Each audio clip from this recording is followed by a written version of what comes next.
Hello, everybody. Welcome to another episode of Midweek Mix Up Weekend Edition with myself and my awesome co-host, the General C. Hope everyone's doing Hello. awesome today. It's good to be back. It's been a while since we've done a Weekend Edition. Of course, if you for newcomers here or people who haven't seen the Weekend Edition before, this is both a mixture of, should we say, pop culture, movies, films, TV series, and gaming news. It's everything and anything we want to talk about, really. Anything that comes up on our minds, or anything we've seen or watched over the the weeks that we do this. Mhm. Anything new that comes out that's interesting that we want to talk about. It's a little bit different, a little bit more chilled out. But we have fun doing it, and of course, it's a little bit more interactive with the awesome chat as well because we can pretty much talk about anything. Mhm. So welcome back, General C. How are you doing today, brother? What you It's been good up to be to? back. Good to be back. Been playing Tinykin. Recently come to Game Pass. Recently just released as well. Um, great little game. Great little game.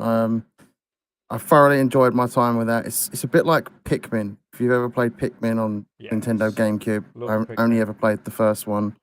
Um, it's very much like that in the sense like you've got these little creatures that you gather, and each mission you unlock a new Tinykin is what they're called. Right. It's a puzzle game. You got to go around finding items to maybe repair like a radio or make a cake and such like that. And there's like hidden bits of pollen that you get. You can upgrade your like ability to float. It's very much a platformer-esque puzzle game. Um,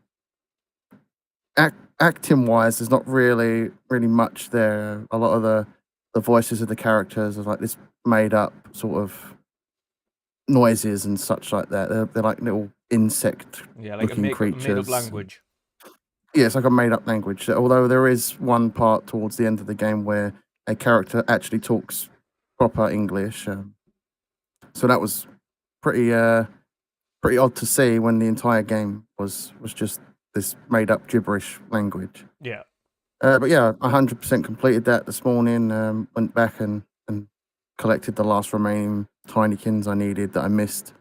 They were well hidden. I'll give them that. A lot of the stuff in this game is well hidden. So if you plan on 100% completing it, you might want to check a guide out because you could end up getting frustrated if you're the type of person that just wanders around in circles looking endlessly for items that are hidden. But yeah, I loved it. I really enjoyed my time with it. I'd say it's my game of the year so far.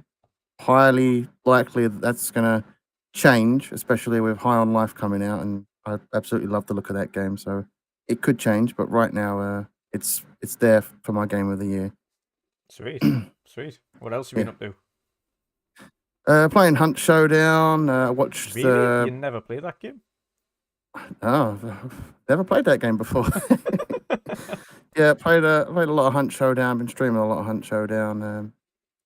Didn't get to stream as much as I wanted to this week because Friday night I was hit with a problem with OBS. I thought, yeah, I'm going to update OBS. It's recommending an update. I had plenty of time before my scheduled stream was supposed to start. Oh boy, was I wrong. Oh It, yeah. it all went tits up. So yeah, I spent the entire evening, Friday evening, getting everything back to where I wanted it with OBS because I had to uninstall it. And yeah, I had nothing but problems there. So let's move past that now before I have flashbacks of my pain anymore. But yeah, played Teenage Mutant Ninja Turtles Cowabunga collection on stream yesterday. That wasn't a great experience. It had a lot of problems. There's not really many options in that game apart from a resolution changing, a few other things. There's actually no audio options in that game, so I can't get rid of the annoying 8-bit music, which is kind of a pain to listen to when it's on repeat. And there's literally no accessibility options for people. There's very few options. I think there's like 5 things in total, but none of them are like sound options or anything like that. So that was a pain. So Playing that as would you well. say judging by that then it's a cheap cash grab? Yeah, I would say that it just feels like they've compiled all the games and not done much with remastering things. I actually did have an issue playing the PC version, obviously, because the code I was given was Steam code, Right. and it was tricking my game into thinking there's two players because I've got the keyboard plugged in, and I'm trying to use the controller. But for some odd reason, it throws in a second character, whether it be Leo, Raph, Mikey. But I can control both of them with one controller. So that was really weird and confusing and a bit of a pain in the ass to try and play as two characters with one controller. So that was an issue that kept happening. Probably could have solved it by unplugging the keyboard, but obviously you're streaming, you can't do that because you need to be able to tab in and out for certain things. Yeah. So yeah, I ended up playing that for no longer than an hour, and then I moved on to Hunt Showdown because it was too much of a painful experience. I think there's a total of 13 or 14 games within that though, and it would be cool to play them, but with the issues I get trying to stream it, at least, nothing but problems. So yeah, I'm likely going to avoid that until it's either fixed and they add more options, because that's a big problem, the options. Yeah. Yeah, I think I had my fill with the most recent Turtles game. To be fair, I don't think I'd touch it anyway. I enjoyed that way more than I enjoyed this one, though. The thing is, it I get like had a for lot me, more it's options. yeah. It's for me Music with wasn't those as games. It's annoying. very much nostalgia. Once I've played it once through, I'm like, yeah, that's my fill of that nostalgia. Now I don't want to talk about it ever again. Like, what's done is done. But yeah, I can't say I'm in any rush to go back and play this collection until they fix things. Yeah, you need to get onto Monkey Island. I'm telling you. I do need to get onto Monkey Island, yes. Return to Monkey Island. You'll have far more fun with that. I've got so many games in my backlog. In a way, I'm glad that we've got a low season of games this year, and there's been so many delays because I can finally catch up on some of them games I missed. Yeah, 100%, 100%. Awesome stuff. Awesome stuff. We've also Jen's caught episode 1 of Rings of Power. I've caught episode 1 and 2 of Rings of Power. Of course, there's only 2 so far. Next episode comes out on Friday. We're going to talk a little bit about that. And we're also going to talk a little bit about Nope movie. I've caught the first 40 odd minutes of it. It's about 2 hours long, so I'm always halfway through at the moment. Jen, I know, seen that and enjoyed it, so we'll have a little bit kind of a chat about parts of it. Of course, we won't go too far because I've got to watch the rest of it. Yeah, it's the third movie from Jordan Peele. Yeah, it's a great movie. So I'll get into more details when we get to that segment. Yes, indeed. And of course, we're going to be talking about a few of the games that are coming up shortly, including Lies of. I keep calling Life of P. I keep getting it mixed up with the other Life game.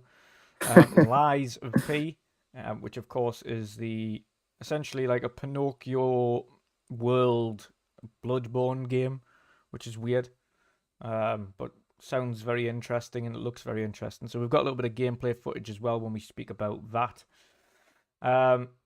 First, shout out to some of the awesome people in chat. Of course, we've got our moderator, Mr. Midweek Mix-Up Studios. We have Apachai and Bailey Making Rent. Pyro Mod, a Boy Rush, of course. And last but not least, Mr.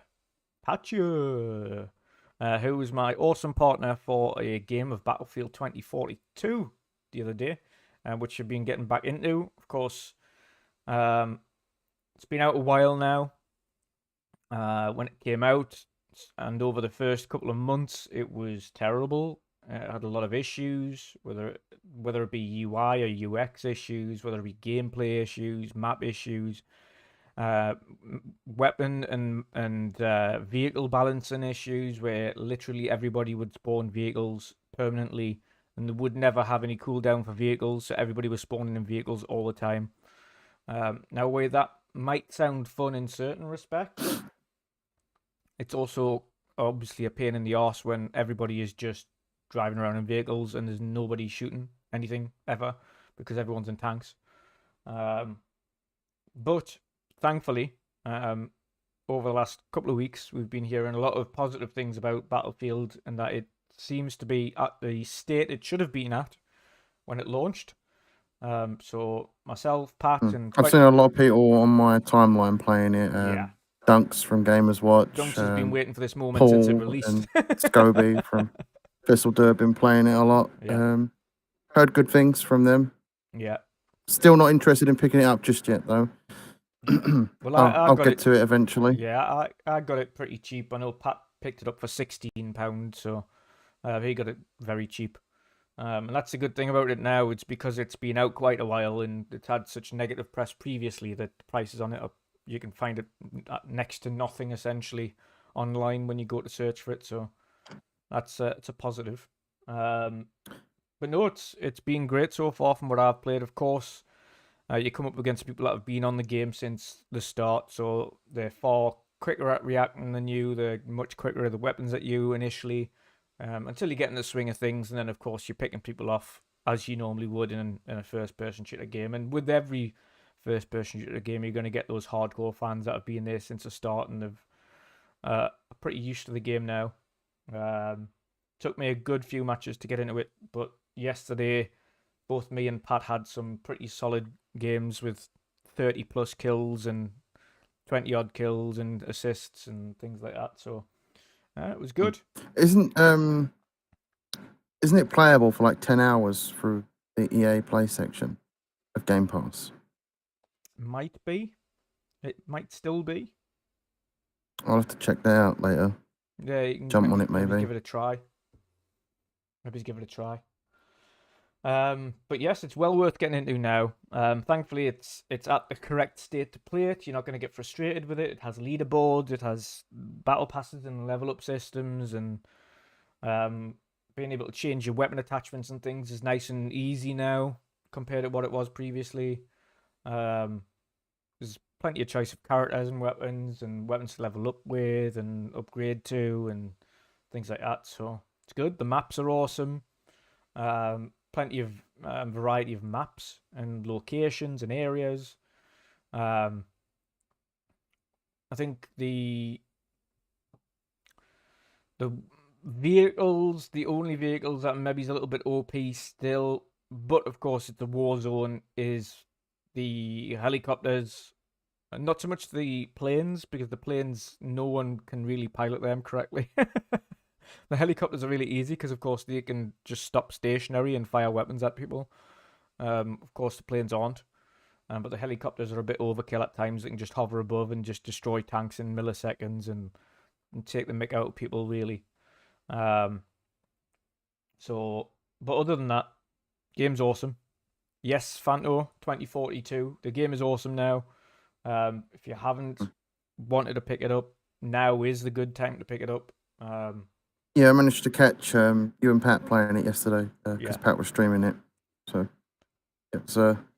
it looked interesting, but not interesting enough for me to want to go rush out and get it. Yeah, that's fair enough. What else have I been playing? Nothing much, to be honest. As I mentioned midweek, I've finished Back for Blood now. Finished the campaign on that. Eventually, of course, it was in Game Pass for quite some time and had no real need to go on it and play it, but my friend kind of coaxed us into it after I'd been playing FIFA with him and said, "Come on, do you want to finish off this campaign then?" So I decided to jump on, finish the campaign. You wanted to play it on veteran. I was like, nah, I'm done with this. I got all I needed to do on this game. Finished it now. Don't want to do anything else. There's only so much you can play on that game. I didn't go much on that game, to be honest. It was fun for a few moments. Yeah. But I didn't stick with it for long. Nope. I played a bit of it with Sto. I think, did we play it as well together for a bit? Yeah, I think so when it launched. We yeah, I don't have much interest to go back to it. Nah. It's for me, it's one of them one and done. And it sounds stupid saying that, but it's a one and done game for me personally. Of course, I know a lot of the Back for Blood, Dead or Alive community or whatever it is. Dead or Alive? Is that the right?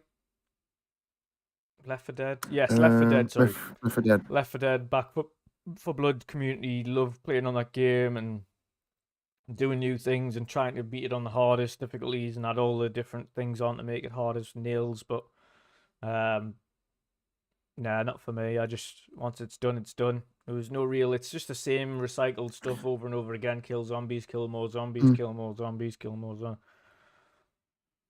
I mean, it pretty much is like a spiritual successor to Left 4 Dead 2. Yeah. But after so long of not having a Left 4 Dead game or a new one, I'm just like, yeah, the nostalgia feeling was not there. So yeah, I was just over it. Not at all. Not at all. Actually, we've been playing a little bit more FIFA recently, just mainly on the build up to the new one coming out. Still can't wait. It's only a couple of weeks away now. Next week, actually, next weekend. And we have the release of Metal Hellsinger, which is my kind of one of my anticipated games for the remainder of this year. So I can't wait for that. That's about it. That's about it. I haven't really been playing that much. I really need to be. I keep meaning to get into like some new adventure game or something to work my way through. Tinykin. Tinykin, worth it. Just haven't had the head to play that. I just want something nice and casual, if that makes sense. I just want to be a casual at the minute. Something I can just. I will say that Tinykin is very like relaxing. There's no like real combat or anything in it. Yeah. It's a nice sit back and just relax, unwind type of game, and that's pretty much what I've been doing with it for the last few nights. It's just a couple of levels a night, and then I ended up completing it. Awesome. Awesome. Hell of a lot of fun. And of course, with you chaps as well, forgot to say that. With you chaps, back on Tuesday, Pirate Legend, woo, and Sea of Thieves. Yep, that was good. And we got the Glitterbeard thing. Yeah. That was a hell of a lot of fun to do. Yeah, it was really nice. It's such a nice way of remembering a former staff member, a former developer that obviously, unfortunately, passed away. I will say that everyone really went quiet when we were doing that. Yeah. Really, like, sort of set the mood of doing everything in that moment, like the tree lighting up and everything around us lighting up was really cool. And then going into like the little hideout was so cool. I didn't even know the hideout existed. Like, neither did I. I just thought it was the tree. And then it was nice. And then Mick was like, "Pay attention to behind Chris," and then like, see the wall coming down. It was really cool. And it just makes you wonder as well. Like, they've done that for an ex-developer, but it also makes you wonder what other kind of secrets they've built into the world that are very similar, where they've got these hidden doors that you would never think are hidden doors. They're just built into the scenery. Like, probably, so yeah. There's probably like hundreds of locations like that the devs have put in the game for like spaces where they know where it is, and they probably lay hints there that it's there, and the community eventually find it. But it's pretty cool that they did that for a memoriam for a developer. That was really cool to see. Yeah, it was. Most definitely. Pyro in chat. I've already got Nexamon Extinction, and believe it or not, I gifted this fella over here Nexamon Extinction as well. Yeah, it's a lot of fun. I need to complete it. I haven't got around to completing it yet because there's been so many other games. But backlog season, I can go back and complete it. Yeah. I could even end up streaming some of that, so 100%. It could be a 100%. fun experience. I've got that Temtem game on Steam. Okay. That Pokemon-like game. I've had it for ages. When it first came out, I bought it, and I just never got around to playing it. Yeah. So I might give that a whirl soon.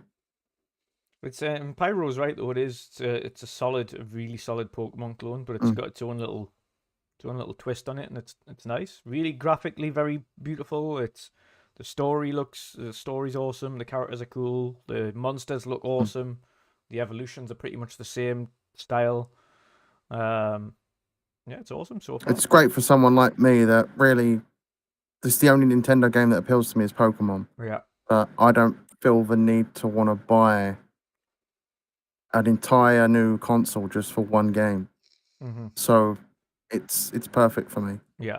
Being able to play that as a fan of Pokemon is the next best thing. Oh, 100%. 100%. Yeah, which reminds me, actually, I do need to. I've technically finished the previous Pokemon Arceus Legend. I've technically finished it, but I haven't because I haven't caught Arceus left because I'm not strong enough to beat him in his several forms. Or whatever it is I need to do. Or did I beat his several forms and now I need to do something else? I can't remember. I do need to finish something in order to finish that game, but I can't remember what it was. I mean, if Nintendo ever decide to bring those games to PC, I'll buy them. If you ever get a Steam Deck, you can easily get one. Because I've seen loads of people getting the Nintendo Switch. I've been debating getting a Steam Deck. Because you can also use it as like a computer, right? There's a way you can use it as a computer. Yeah, people just put. And I was thinking of getting a monitor just to plug it into. People I might just go the way of just dual boot Windows on it instead of SteamOS. Yeah, because I want something for in my like bedroom rather than all the way out here in the studio. I want something for my bedroom that I can write for. But obviously, I'm writing planning a comic and all that, and Yeah. I'm getting to the point now where I'll be actually writing that soon properly. Yeah. Now that I've like planned things out and got things all sorted there, I'll be writing that soon. And I want something that doesn't require me to have to keep coming up here and writing. Yeah. It's a little computer or laptop that I could just type away on. And I'm looking at getting an all-in-one. I was thinking about getting a Steam Deck, but I think I won't bother. Yeah. Yeah, that's fair. That's fair. Do you mean like an all-in-one, laptop or? Just like an all-in-one desktop PC. My dad's got one, and his is fairly decent. Oh, you mean just the monitors where you can just it's just like PC. a monitor with with all the stuff built into it, basically. There's a few I'm thinking about doing that like these days as well, isn't there? Yeah, my dad's got a HP Pavilion, I think it is, or something like that. So I'm looking at probably getting something similar to that, just so I can sit in my bedroom and write rather than having to come up here every time and set everything up. Yeah. So I'm thinking of getting something similar or a cheap PC for downstairs because I've got a spare monitor which is currently in the bedroom. Of course, I've got the big monitor here, but it's not being used currently. I was going to use it with but it doesn't have built-in speakers, so that monitor is effectively useless with any other device unless I have a separate device which allows us to output the HDMI audio, which is another fuck on. So I'm better off just getting a cheap desktop PC, and I was going to put that maybe downstairs in the living room in the corner. Yeah. The one I'm looking at is around about you can get them. They start at about 500, and the more higher end all-in-ones are like 700. Yeah. And I was saving money for a PlayStation, but I'm probably not going to get one now because of the price hike. So I've already said I'm going to get mine. I'm going to get some poor bastards PlayStation from CEX that they've had to cash in because they're skinned. No, I'm not going to do that.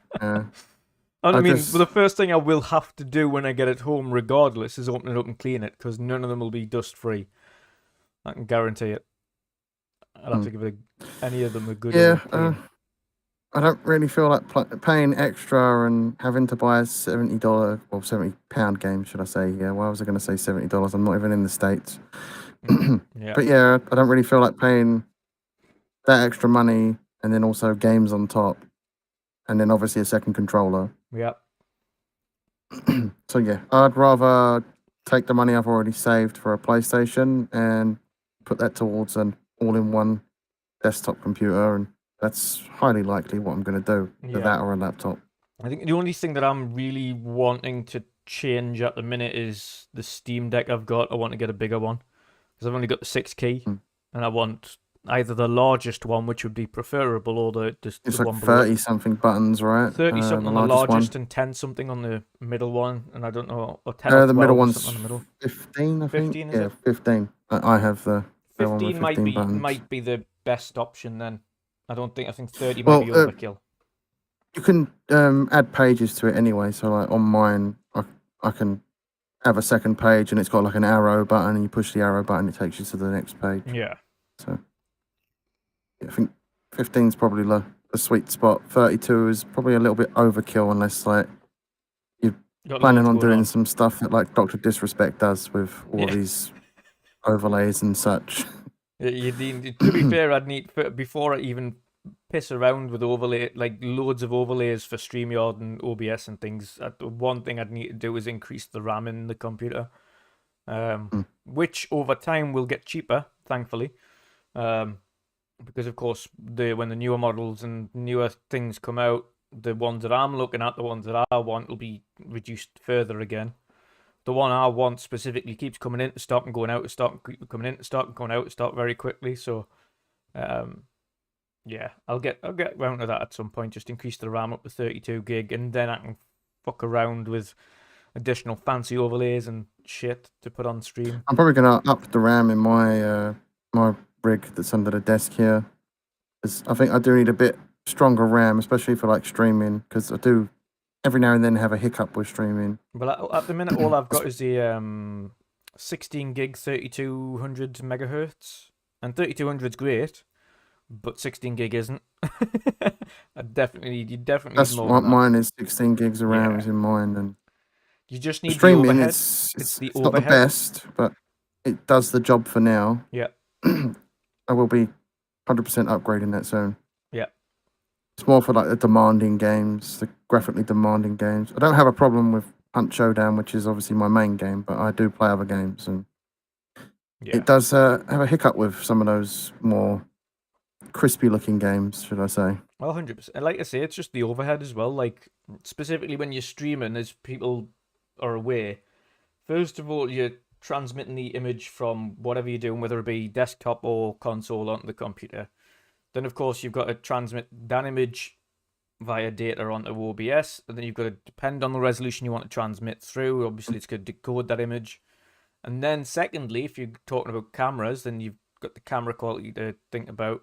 You've got the overlays that you're working with, which do take up processing power, significant if it's animated overlays. The more shit you've got going on kind of a setup for your stream, the more the more the Yeah, intense that's why I like overheads are. the big streamers. They have like a PC entirely built just to stream from, and they play their games on the other PC and just capture card it to the beast of their streaming rig. So Yeah. something I would love to do, but currently don't have the money for. Yeah. Yeah, Fanto, I would say the only thing for yourself is GT 710. Okay. It's a good start. Of course, I would say increase the RAM. That's going to give you the best initial boost of overheads. Even if you've only got a lower card. It's still the RAM. You'll be surprised. Like, even on my old laptop before I got rid of it, I had 16 gig of RAM, and I upgraded that to 32 gig of RAM. Now, Flight Sim was running at like medium to low settings on that laptop, and when I increased the RAM, I was able to get that up to medium high settings just from RAM alone, and it was almost flawless. There was like no pop-ins, there was no lagginess. I was like, Jesus Christ, this is just one thing, just one little increase of RAM, which cost us like 110 quid at the time. So just a quick boost on the RAM, just literally increasing that, gives you so much more room for performance increases across the board. It's insane. Yeah, 100%. But yeah, the best way, like I say, for streaming, you definitely need a couple of things. Like I say, you need so many tools. Like, of course, anyone can stream using just a console and a camera, and that's a great start. But ideally, 100%. Once you start getting into it and you've got your foothold into it, ideally what you need is something to stream from, and then your actual console or PC or whatever. That's the ideal situation, because the overheads that are required, like when we're doing like today, and I've got myself and Jen on its cameras. I've got the overlay of the background. This one is stationary, but you have got one that's kind of fluctuating, having a white background behind it, and kind of white for the sponsors and things. You've got the kind of the white that keeps pumping in and out. this one's fine, but then you go on to the next one that we'll go into when we go into gameplay. You know what? I never actually noticed that until now. The glowing white around Yeah. all the logos. I didn't even notice it until now. What the hell? But then, like you say, then you go on to things like, you go into the other mid mix up, and you've got kind of the multiple cameras that are on at any one time. You've got the kind of scrolling bar at the bottom. You've got, again, when you change it up, and you've got the multiple overlays or pop-ins or changing graphics, and then you go into the gameplay segment. You've got either gameplay footage that's running, and of course that footage is streamed into OBS, which is then streamed to yourselves, which takes up massive overheads.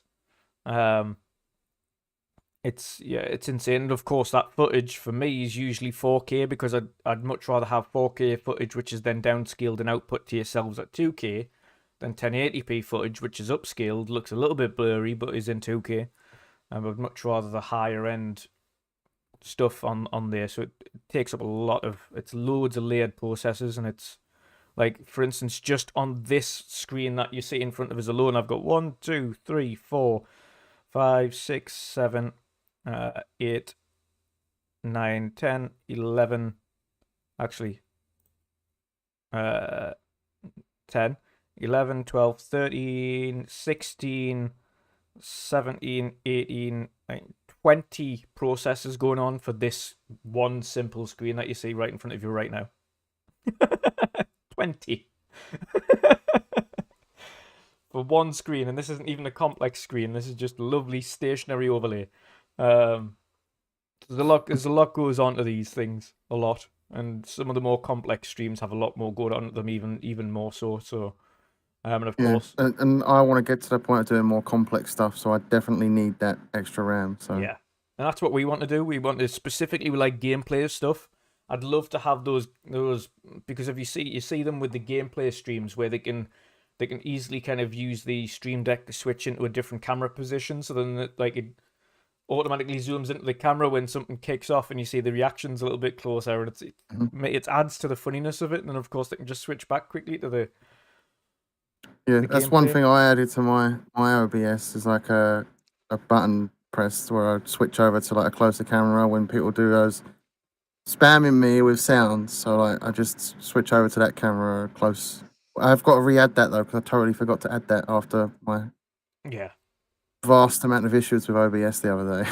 And there's so many, but like I say, there's so many scenes like that though, where, and again, each scene, like this is one scene that I've got. This one specifically is just Midweek Mix-Up Podcast and Weekend Edition, and that's got starting soon, intro, panel only, live coverage for live covering events, the Weekend Edition starting soon, the Weekend Edition panel, Weekend Edition gameplay, Weekend Edition panel member with guest, which is another scene, and then outro, and then if I'm doing any gameplay recording, I've got another segment on the bottom there to record gameplay as well.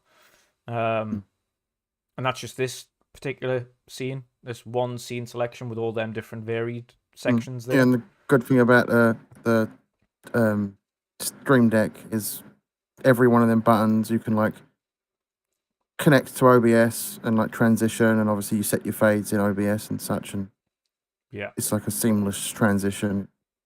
Definitely helps with not having to like tab out and change things yourself. So I'd highly recommend Stream Deck. I mean, you can do a similar thing with a spare keyboard, but it's more effort than it's worth. Yeah, you can use some people use the USB number pads instead of a Stream Deck. But of course, you've got to remember what is associated to what. The good thing about Stream Deck is you can have an image. And that's what I love about it. It's beautiful. It's like such a great thing. Like I've got customized. Like I'll not be able to show you. Don't think I'll be able to show you here, no, because the cable's not going to stretch. But you get customized little essentially LED little screens for each button, and essentially you can put your own logos on there or own images, so you essentially know quite easily what to do it. And for me, when each one of them is live, I then have it as a red block that just says the word live in that with a nice microphone, so I know that particular section is live.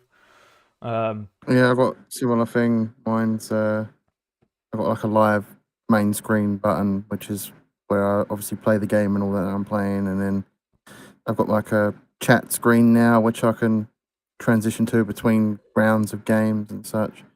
Yeah. All I would say is, like, much like me and Jen are doing, it's just steadily adding to a streaming setup as opposed to just trying to get everything at that's one what go. I did. Just concentrate on That's like what I kind of did. getting used to streaming first, as we all did. Get used to streaming first and steadily add to it. Say, right, okay, what is the next thing that's going to take this stream to the next level? Okay, right, we'll get a 6-key stream deck to see how that goes. And then we'll boop. And then you can start fiddling around with different scenes and setups and things. You can add. It's just so much. 100%. Definitely. If you're thinking about starting streaming, don't worry about all the extra things that you may or may not need. Yep. Start streaming first. Yep. Get used to streaming, and then add to your stream. Yeah, your I would overlays and such. I would even say initially, don't even worry about streaming with a camera. Like, just get used to streaming gameplay with microphone. Get used to talking constantly, even if there's nobody there in the chat listening or watching, because that's the first thing you're going to have to get used to is talking to yourself.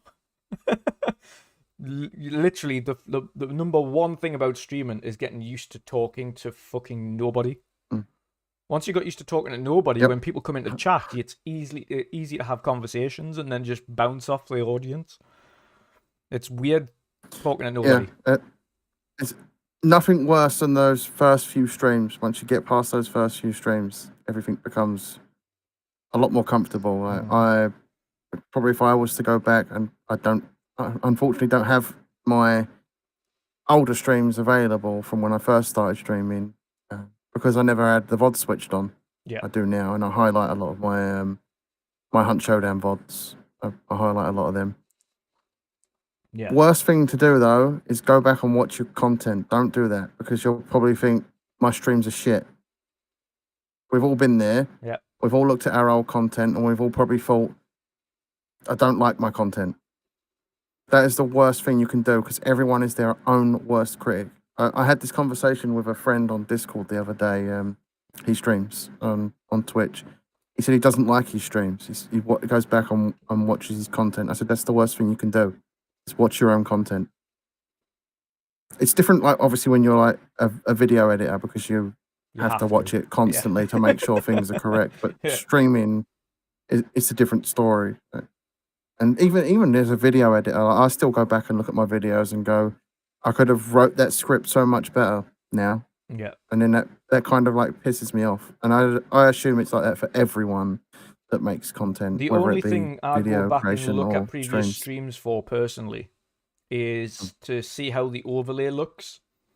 If there's anything I could change about it to make it look better, if there's anything I could change to it to add to it that wouldn't make it A, look cluttered, but B, would add to the audience, kind of what essentially any additional information I can give them whilst doing it. Like, one thing I'm thinking about doing for this weekend edition right here is, of course, right now we've got myself and you and the camera and the weekend edition logo, and that's pretty much it, the episode number, etc. And then we have a separate scene entirely that is gameplay. What I'm thinking of doing, of course, is having gameplay integrated in this in either a lesser way. So it's like a small gameplay box at the top right-hand side or something like that, so you can kind of see some gameplay going on. Or a little bit like living split screen without it being two screens and kind of reversed and things like that, like Uno reverse. Just have gameplay in the background. Why there's just like that though, because like the split screen is the whole point of split screen, exactly. Or just have that makes sense. Gameplay in the background or something whilst we're talking, and then be able to switch over and have the gameplay as the emphasis. I don't know. It's things that you need to play with. And again, if you have a look through the history of Midweek Mix-Up in the podcast, whether it be the weekend edition or whether it be the main podcast itself, it's had so many variations of its overlays over time, because you never, as a streamer, as a content creator, you're never truly 100% happy with the way things look. Even if people say it looks awesome, you're always thinking there and going, how can I make this better? And it's not for me. Like, I want to make it better so it looks better for you guys. And I'm always thinking, right, okay, how's it also going to be a little bit easier on the eyes for you guys when you're watching it on the telly? or when you're watching it on the mobile, whatever it is? How is it going to be easier for you to kind of look at it? Is there anything more I can give to yourselves whilst you listen to us talk about games, like you're going to be able to have in the background or something? Something else to really make it pop. And sometimes it's quite hard to find that. Sometimes it's pretty easy, but Yeah, I started doing something on my streams where I had like a page where my camera's bigger and like I've brought the chat up so people can see the chat scrolling, so it's a bit more interactive. yeah, But like it was a stationary screen. I changed that recently. I've got like these loading screens, so when like I'm in between matches, and there's like a load of different writing going across. It's a bunch of made up bullshit, really, that I've come up with. But it's more for the people that are watching, that they can read it. A lot of the stuff are like quotes and such like that, but they're made up quotes, basically. Like I might have interacted with people on a game or on Discord, and I thought some of the things they said was pretty funny. I want to turn that into a funny quote, so I've done that. It's more for like people that are just sitting there waiting for me to go into the next game. They can read it if they choose to. A lot of them are like inside jokes and stuff. yeah, Mostly they'll be for people that have been part of my streams for a while or have known me for a while. yeah, So yeah, that's so stuff I'll obviously add to. I'll add more quotes and such, and come up with more little bits of writing and such that I just find funny myself, that I think maybe other people will find funny. yeah. 100%, 100%. I want to give a shout out to all them Twitch streamers as well who managed to put compilations together of all their best moments or funniest moments and things, because Jesus wept, that is, when you're doing specifically YouTube, trying to do that type of shit is hard as nails. Hard as nails, because essentially all I have to do at that point, because it's really hard, I can't clip in the middle of a stream. I have to rely on maybe someone else to try and clip a specific segment, and in which case they might miss out on the remainder of the YouTube thing or miss something we're talking about at the same time because they're trying to clip this particular item, so they miss another bit. The hardest part for a YouTuber is then you have to go back and look at your previous episodes, dig out some cool clips, download those clips, and then and that takes hours. That's not like Twitch where you can just go boop, click, woohoo, and then do it straight away. It's so much quicker on Twitch than it is on YouTube. I'd love to be able to do that for gameplay like the little streams. clip button does help. Yeah, much easier. But a quick shout out as well to some more new people jumping into chat there, of course, today. Stuffed Sean, hello there, sir. Mr. Joanna Dark, hello. Ham Solo, hello there, sir. Welcome, chaps, to the stream. Hope you're enjoying it. I know a lot of you guys are going on in the background whilst you're chilling. So I hope you're having an awesome Sunday. For all you over in the States, of course, it's early days for you guys yet. It's just kind of middle of the afternoon or just starting the afternoon. So enjoy the rest of your day as well. For everybody else, evening time over here in Europe. So hope you enjoy your evening as well. But yes, Jen, we've both been... Actually, before we get into TV shows, we'll talk about a game that's intrigued quite a few people. And of course, we found out during Gamescom Opening Night Live that, of course, Lies of P is going to be coming to Xbox Game Pass as well, which is a nice surprise. Day one. So whilst we talk about Lies of P, it was very surprising. Gameplay over. It did actually leak before the announcement, which was pretty funny. Yeah. Yeah, very. It's certainly a strange one. I don't know. Is there any audio? I hope there's no audio coming from this gameplay anyway. Let's have a quick check on Hadol. Nope, no audio happening. Yeah, this game sort of like really flew under the radar for me because I'd never even heard of it, or if I had seen it, I didn't pay much attention to it until now. It looks really interesting.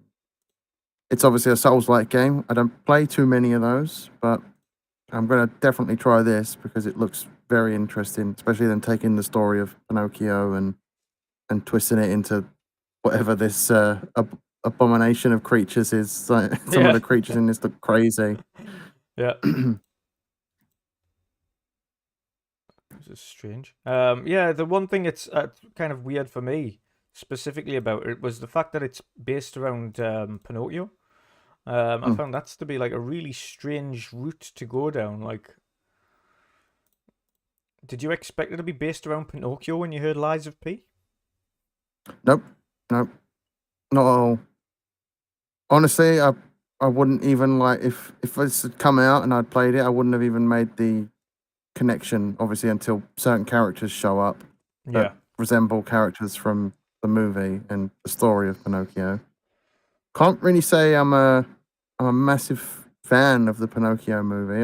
I've seen it when I was a kid, of course, but yeah, not a massive fan of the Pinocchio story. But I mean, taking it and doing their own thing with it is pretty interesting. 100%. And it's even more kind of strange that it's a kind of a Bloodborne-esque game Mm. that they, and I'm saying Bloodborne instead of Souls-like because it's a little bit more Bloodborne-esque than Souls-like in my opinion. But Yeah, a lot of people are basically calling this Bloodborne a Bloodborne spiritual successor. yeah, which is obviously it's awesome, and of course, um, yeah, Winnie the Pooh horror game and Pinocchio, a dark Pinocchio, exactly.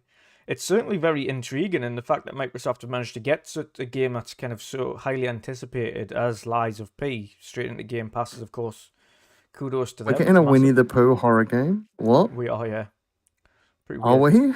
we? Yeah. I did not know that. I need to have a look at that because Yeah. I'd imagine that'd probably be really creepy. It is very creepy, yes, very creepy indeed. But no, it's certainly very intriguing. I think this game. I'm looking forward to trying it out. It obviously looks really good. I'm interested to see how they do the story in Lies of P, and how they kind of Mm. blend in Geppetto and things like that, and how they kind of introduce all these things, and the And the world cricket as looks well. awesome. What kind are you expecting from it then? I know you're not a massive Souls-like, Bloodborne-esque fan, but what are you expecting from it? I've never played Bloodborne at all. I've only ever tried the first Dark Souls, so I'm not really much of a Souls-like player. I can't really say I'm not a fan because I've never really got into those games. Yeah. But I'm open to trying them out. It's just more the fact that I've never sort of laid out the time to play them. I know they are lengthy experiences and very challenging. Yeah. I think I got about halfway through the first Dark Souls, which was a lot of fun, but also a lot of pain. So I'm not really sure, like what Bloodborne even looks like. Apart from the cover, I've really seen. I've never actually seen gameplay for it. I do have it on PlayStation because it was on PlayStation Plus for free at one point. I just never got around to playing it. So maybe I'll play that at some point. Maybe they'll even bring it to PC at some point, and I'll Yeah. play it. But yeah, I don't know what to expect from this. To be honest, it's a tough one because obviously I don't play these types of games. It's hard to know what to expect. Yeah. It certainly looks very pretty, so obviously they've took Mm. what they learned from Bloodborne in terms of the image quality. Because of course if you have a look at the I wouldn't say Elder Scrolls and Dark Souls were the prettiest of games. I know people will dispute that with Elder Scrolls and say it's a very pretty game, but the complexity of the graphics in Elder Scrolls and not Elder Scrolls in Dark Souls and Elden Ring wasn't very complex. Obviously, we've seen much prettier games in terms of the graphical detail, etc. Nice looking games, but not the prettiest games. But Bloodborne, on the other hand, was a very pretty game. Demon Souls, of course, the remake, another very pretty game. And this looks like more along the lines of that. A little bit more attention to detail, a lot more graphical polish. Yeah, definitely. The lighting in this game is good as well. Like the lights coming off the water there, like in the reflections of the water. Yeah. And the So ambient lighting from the different street lamps and kind of people's house. I get a house slight lights and things like that. Bioshocky vibe from this as well. Yeah. Your pulse perished. More like old style, timey sort of world that it's set in. Yeah, 100%. I'm certainly intrigued by it. Like I say, um, I enjoyed Elden Ring to a point. I didn't stick with it for the full whack. I did quite 20 odd hours, 30 hours or something. Unlike a lot of people who put hundreds of hours into it. But for still me, haven't got round to playing it. It's on my backlog though. yeah. So For me, that's a long time in a Souls game, considering I'd only ever played Dark Souls 2. So so to have 20 odd hours, 30 hours in, 30 hours plus or whatever it was on Elden Ring was significant, and I did put a lot of time into it. I've got a 120 level character there, so I'm not low level by any means. Pretty powerful. I need to go back to it, but to be honest, because it didn't really guide us through, and I've got definite ADHD, like it, my head just went to absolutely not. I'm now no idea. I'm bored of this now. My ADHD kicked in. New game, different game. What am I playing? So yeah, it's just one of them things. I enjoyed it. I hope this one keeps my interest for the full duration when I play it. Certainly looks very interesting. Like I say, the intrigue for me comes even greater with the fact that it's based in Pinocchio's world.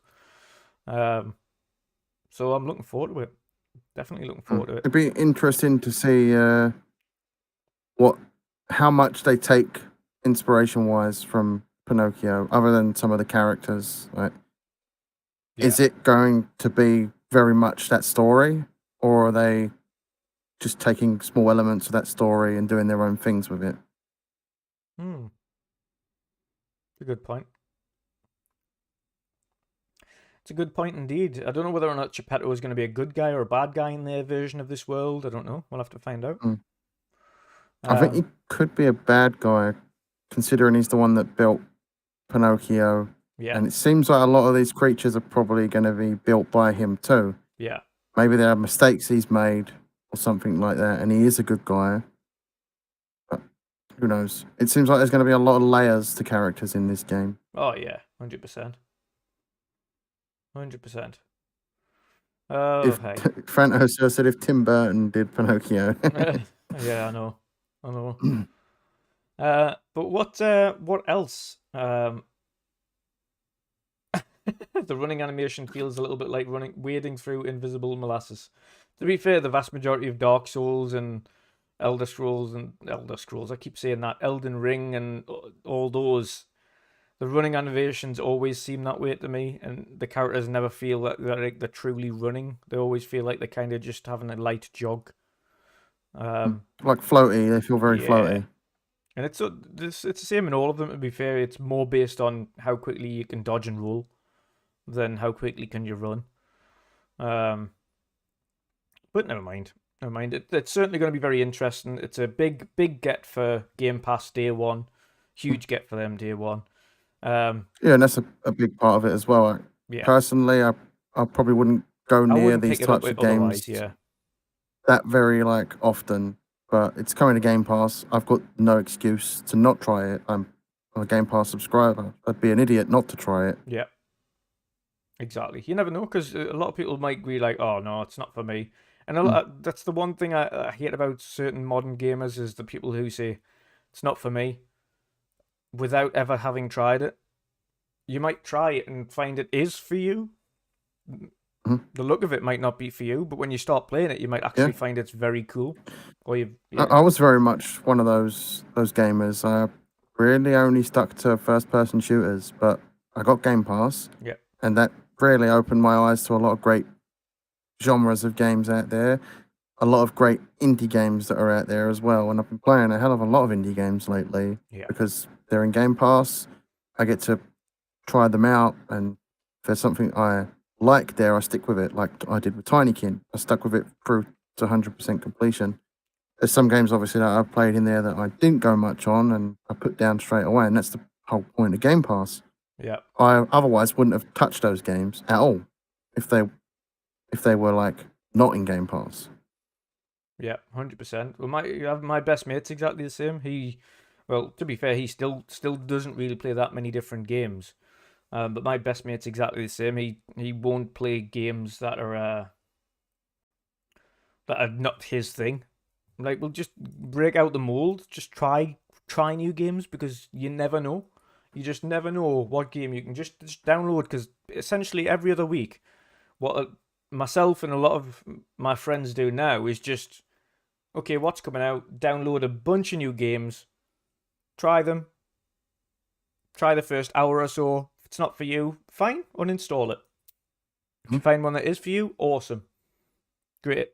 That's the beauty of Game Pass. They'll put so many new random things on there, completely random things on there. Like, you would never have played that pick game or whatever it was.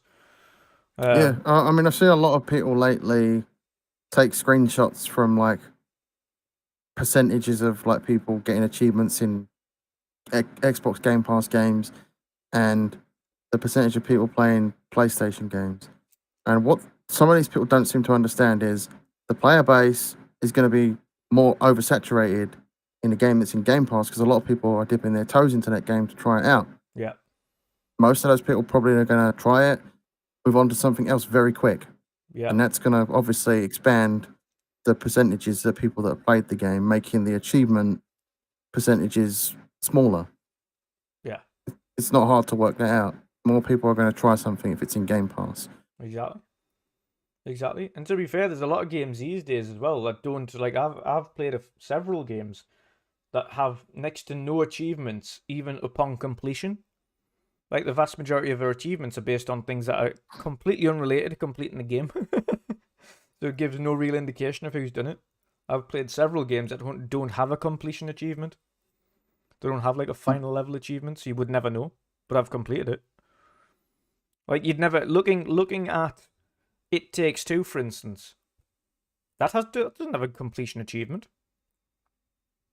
Yeah, just all done by like levels and such, aren't they? Yeah, it doesn't even have that. It's got like all the secret achievements is essentially what it's got. So, like, doing all of the arcade events in the game, or doing a certain amount of things together, or Yeah, what I love about secret achievements now is you can reveal what that achievement is. Mm-hmm. I like that, because there's nothing worse than looking at an achievement and going, I don't know what to do here. It's a secret achievement. And then you have to like go to Google to figure out what all the secret achievements are if someone's unlocked them. But now it's just as simple as clicking a button to reveal it. Yeah, which is good. Stuffed Sean also says, I also finished Tinykins and it's awesome. Oh yeah, I loved it. Mr. Joanna Dark. Like I said, it's probably my game of the year. Mr. Joanna Dark says Midnight Fight Express was incredible and purchased it. Need it on my collection. It is awesome, to be fair. It's just stupid fun. It's just literally beating people up, throwing things at people, randomly hitting people with hammers and things, and you just feel like a badass all the way through. Fairly difficult in places, though. I will say that. Yeah. Stuff Sean says, I'm ashamed to say I'm loving Phoenix Rising and dropped Witcher 3. That's not ashamed. Some people like The Witcher 3. Some people don't, because it's very complex. There's a lot to it. You need to get a lot of portions together. It's a huge world. It's like at least 200 hours long. It's not short by any means. People don't have that much spare time to play all the way through that, which is understandable. I tried that Immortal Phoenix Rising as well myself recently, and I actually kind of enjoyed it. It's not bloated like the Assassin's Creed games and a lot of Ubisoft's open world games. It's still that Ubisoft open world thing, but it's more scaled down a bit. And I think this is what a lot of their open world games should be like. Scaled down, not overly bloated, like the stuff you get in a lot of the Assassin's Creed games of recent years. It's one of the reasons why I stopped playing Valhalla, because of how bloated and filled out with fluff that game had. So yeah, that put me off of Assassin's Creed, and I ended up moving on from it. But yeah, this doesn't seem to have a lot of that sort of fluff stuff. I'm roughly about 2, maybe 3 hours into that game, and I haven't experienced any fluff quest lines or any padders or anything like that that's just made to get in your way. Yeah.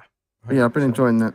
100%. Phantos says he's I'm still playing Xenoblade Chronicles 3 and KOTOR 2 on Steam. And then he says, also picked up Tales of Arise. Looking forward to that. Yeah, I've heard good things about Tales of Arise as well, to be fair. I pick and choose my JRPGs very wisely. Not many JRPGs I do pick up. I kind of pick and choose them because some of them are too anime for me, if that makes sense. Too Japanese. It's not that I'd say it's a bad thing for some people, but for me, I just don't like some of the Japanese voice acting. It grinds on us. It's very over the top in places. Yes. Yeah. Very much so. Mr. Joanna Dark says that I should stream Splatoon 3. There's one problem there. I don't own a Switch. Yeah. To be fair, like I haven't touched. It's a thing with the Switches anyway. Like I want to get the Switch Sports thing again that they've got because I used to love the Wii Sports. Used to love them. I still need to pick it up, but I refuse to pay Nintendo money for for their games. I just refuse it. It's ridiculous how expensive they are for what it is. The next one I really probably will pick up is the next Pokemon. And try and find Switch Sports on sale. But Switch Sports ideally is to be played with your friends. That's always funnier when you're kind of having a bowling game against your friends or something, or something stupid like that, game of tennis against your friends. It's just daft. It's party games and they're funny. But never mind. But yes, other games, of course, that we saw a lot of. We'll kind of cover off the ones that we're kind of most excited for from Gamescom very quickly, but of course we won't go over it too much because of course we just want to look forward to it now. But Callisto Protocol continues to look extremely impressive. Everybody's looking forward to that. Of course, that one is going to be. They had an extended gameplay of that, right? They did, yeah. Yeah, look. I haven't watched it, and I probably won't. I did the same with the High on Life stuff. I only watched a small bit of that extended gameplay because I know I'm going to play those games. Yeah. And I don't want to see too much of those games because I want to go into those games and experience most of that game for myself. 100%. I completely agree. The more you see from Callisto Protocol to me is just the level of detail they've got in that game is phenomenal. The dismemberment is just insane. The goriness level is exactly where it needs to be for that game. It just so many awesome horror vibes from like Dead Space that kind of rings true through there. Just can't wait for it now. Just can't wait for it. Another game, of course, that we've seen that we can't wait for, myself and yourself, is High on Life. Of course, we can't wait for that game. The more we see of that with the knife, I'm really looking forward to that. The ridiculous knife and the gun as well. When the kid keeps telling you to shoot him, and the gun's like, "Nope, I'm not shooting a kid," and the kid's like, "Go on, go on." He's like, "Nope, not doing it." He's like, "Go on, you're scared. You're scared." So then you shoot the kid, and he's go, "I'm dead." So yeah, you're happy now? Yeah, it's so wacky. It's such a wacky our game. PG-13. Are you happy? I can't wait for that. I'm so excited. Obviously, it's from one of the minds of Rick and Morty. Yep. I'm gonna enjoy the ever-living shit out of that game. It's gonna be great. Oh, 100%. And again, another game on Game Pass. Massive. I think that'll turn out to be a massive get. To be fair, it looks absolutely awesome. So much fun. But again, it just gives me the vibes, the crazy vibes from the likes of Psychonauts, where they had all these really interesting locations and planets and characters and really colourful and vibrant and daft kind of commentary and tongue-in-cheek comments, and it's just absolutely awesome. Yeah, like I said, I get Oddworld Stranger's Wrath vibes from this, more the world, not the acting or dialogue from the characters. Yeah. So I'm really looking forward to playing this, as I really enjoyed Oddworld Stranger's Wrath back on the original Xbox. Oh, 100%. 100%.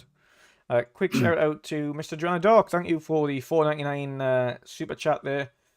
He says, "Do you guys think EA could delay Dead Space if Callisto is amazing? Could they do a full from the ground up remake instead, pending the success?" No, I think the work that the guys are doing over at Dead Space looks absolutely awesome as well. I think regardless of how Callisto does, I think Dead Space will do well because Dead Space is an awesome game. I think what they're trying to do with Dead Space essentially is just bring it in as best as they can do into the modern aesthetics. Awesome lighting kind of improvements that they've got thanks to new lighting technologies, ambient occlusion, and fogs and dense areas and things like that that'll come in that they couldn't realize in the original version because of obviously the technological limits. Yeah, I don't think EA are going to be too worried, to be honest. I mean, Nah. it's a brand new IP versus an already established IP. But they're both going to do And- amazing, I think, personally. I know I'm going to be playing both of them. 100%. Of course, they're going to have the sound improvements. They didn't have Atmos and things when the game originally released. Now they're going to have full 3D audio for Dead Space. Now that in itself is going to be fucking horrible, but brilliant at the same time. I can't wait. I just can't It's wait. going to be bad. I mean, already Dead Space was creepy with like the whispering and all that you hear. Yeah. Like the ghostly, creepy sounds in the background and Screams and things. the noises, and then like seeing characters banging their heads against the wall until they kill themselves. Yeah. It's a creepy game, and I think they're going to bring it up to like another level of, especially atmosphere-wise, creepy. And Yeah. I can't wait to see that. And they'll be- But Fanto Sir says he's never watched Rick and Morty, and you need to change that immediately. If you have a Netflix subscription, 5 seasons of Rick and Morty are available at your fingertips. Yep. Watch it. I'm a pickle, Rick. Pickle Rick!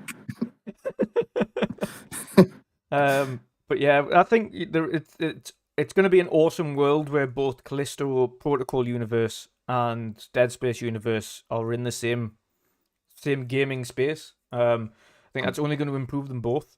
I think in the long run, of course, I think what EA are doing is seeing how well Dead Space remake comes out, how well it does, how well it's received, and then potentially look to make a reboot of the franchise entirely, and do a new version. So I don't know of if they'll Dead Space. do that. They might change Dead Space 2 drastically, because I think there's some things in there that they can change and get away with. But Dead Space 3 will be a completely different game. Yeah.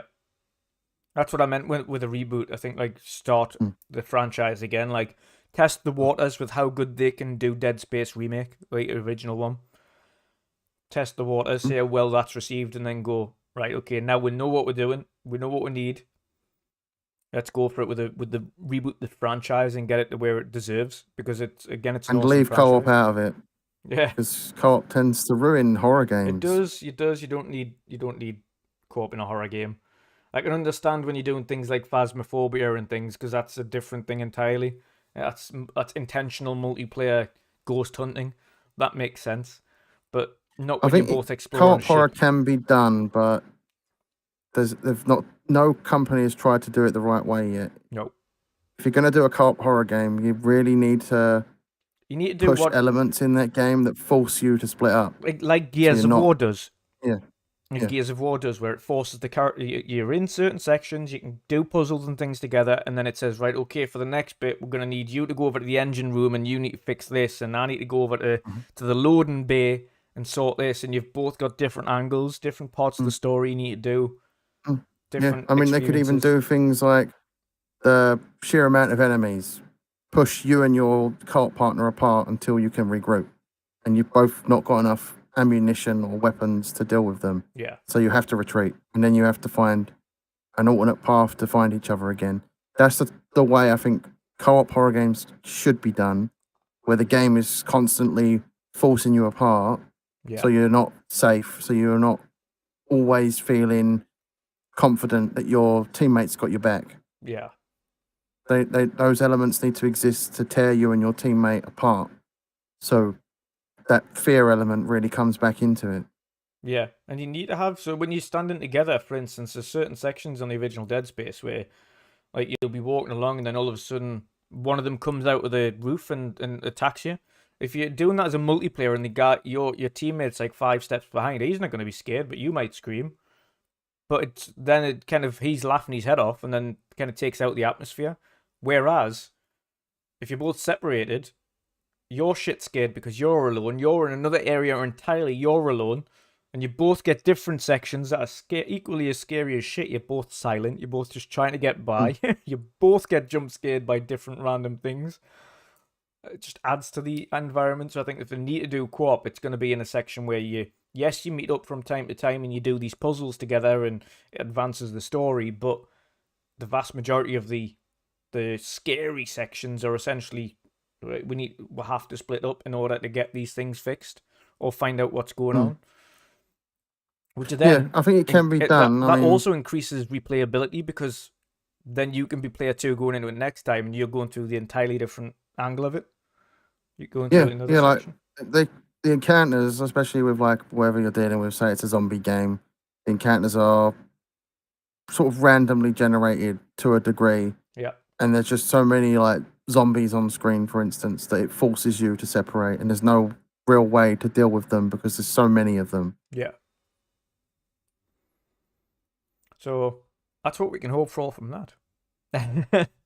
Of course. But who knows? Maybe, obviously, technology hasn't got to that point where a co-op horror game can be done properly like that. Yeah. You never know. You just never know.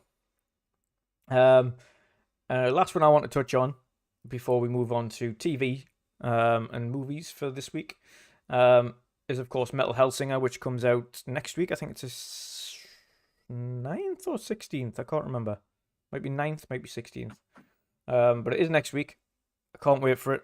Looks absolutely awesome. Of course. 15th of September. Yes, there we go. 15th September. Hopefully, of course, in the next, maybe it's not this week, maybe it's the week after, we'll be having the director and founder of the studio that produces Metal Hellsinger on the Midweek Mix-Up proper as well. So we'll be interviewing him. Obviously, a lot of questions around kind of how they got to work with some amazing metal artists and come up with the idea, of course, to get the kind of rhythm shooter, kind of Doom style rhythm shooter into play with free to listen to and free to stream copyright free metal music produced by these artists. It's going to be absolutely awesome. So I'm looking forward to that.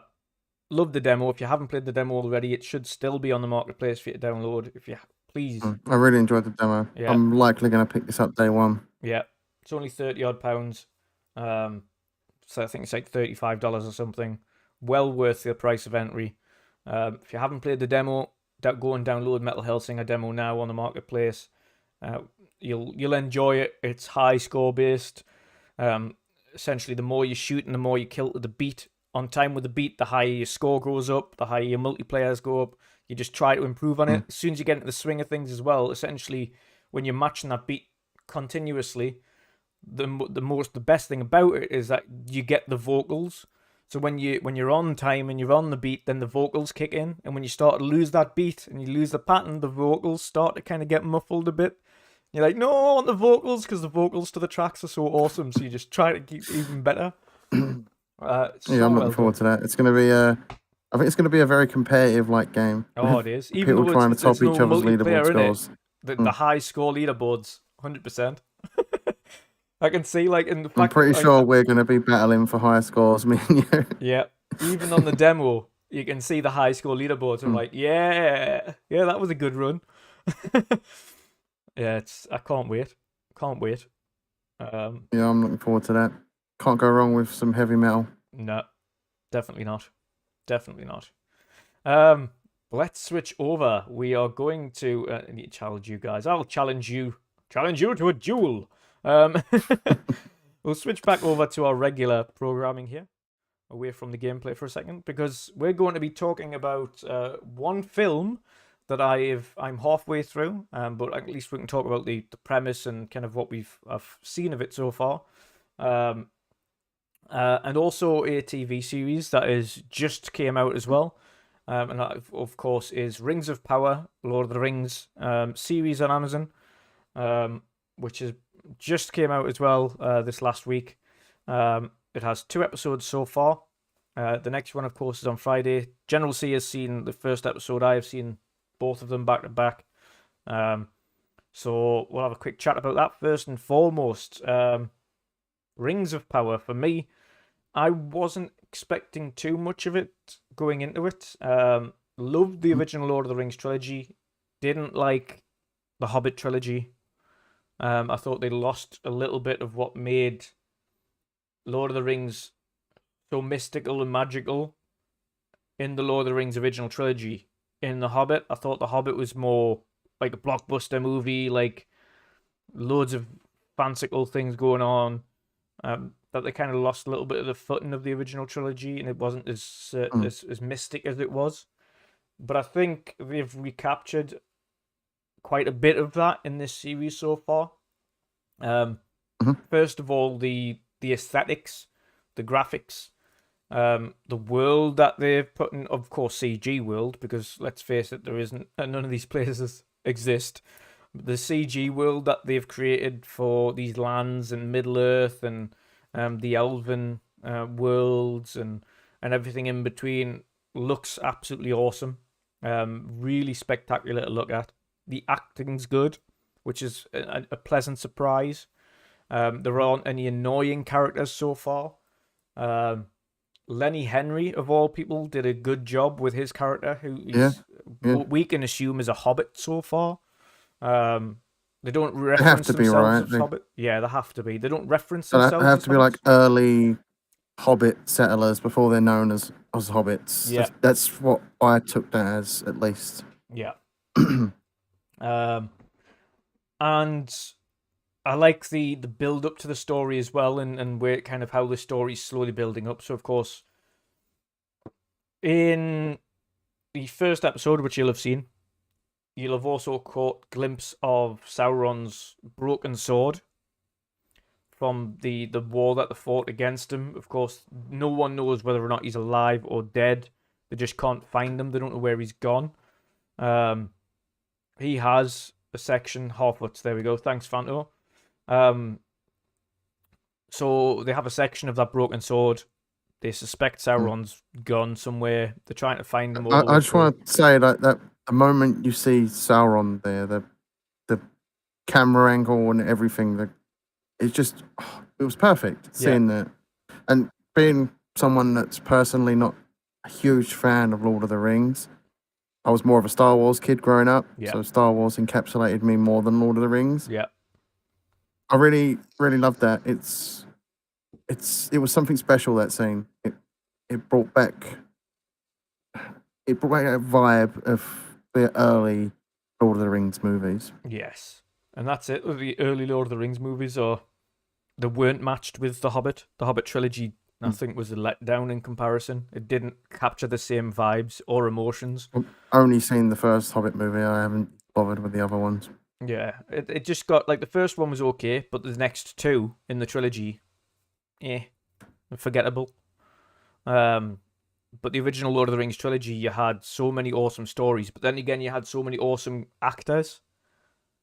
Of course, you had Gandalf, of course, and his character was absolutely awesome.